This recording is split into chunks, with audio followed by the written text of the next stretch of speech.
Okay, the next concept we're gonna talk about is splitting. So splitting, same. So we have 2 8s. We can split anything that has the same value. So these 2 8s are gonna be split. The customer should put the chips to the side, okay? It needs to be the same bet. They're betting $10, the split is $10.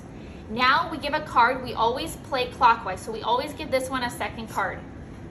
Now we have 12. Let's say this customer wants to stay. Now we move on to the next hand, 13. Let's say they want to stay.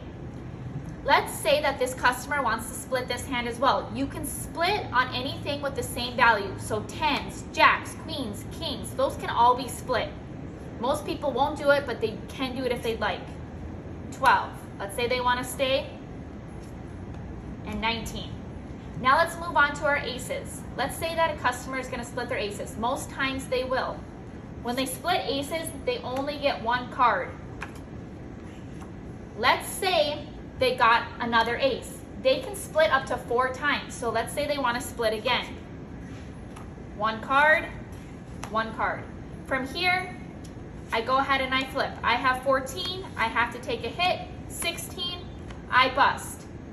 If this happened to be a face card, when you split aces, it now becomes a 21, not a blackjack. So when I go to pay this customer out because I busted, I would just pay them out the $10, not the blackjack pay.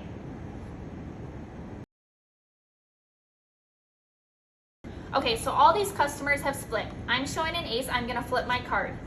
I have a blackjack.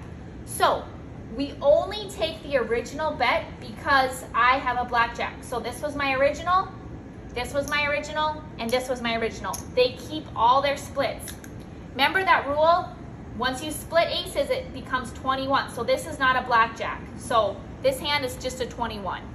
If these both would have been blackjacks, it's not a push. They still lose on that original. They just keep their split.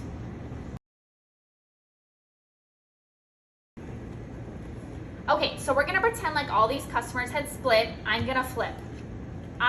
End up getting a backdoor blackjack. So like we stated earlier, you only take those original bets, okay?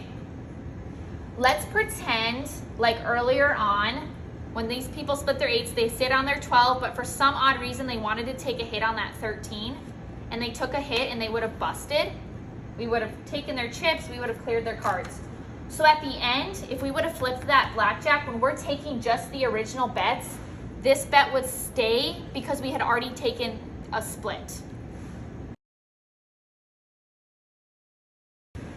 Okay, so let's say that a customer was dealt these 2 8s and they split, okay? Let's say we go to deal them another card, they get an 8, they split it again. Let's say we go to deal another one, they split it again. Okay, now let's just say we flip a 2 and they want to double down. We get 1 card. Now let's say we move on to the next one and they get an 8 and they say, hey, I want to split. They cannot split. You can only split 4 times. That would be our 5th time. We are not allowed to do that. That 8 has to stay there. Now it's a 16. Let's just say they want to stay. We move on. They have a 10. This customer wants to double down. Now it's a 21. Now we would move on to our last hand. We have 12 and they would either hit or stay. Okay, so now this is the example we just talked about. Let's do that now if we have a blackjack. I flipped, I have a blackjack. So this is when you only take their original bet. So when we first started, it was these 2 8s, that was the hand. So we only take this. They do not lose any of their double downs or their splits. So the customer keeps all of that. We just take their original bet.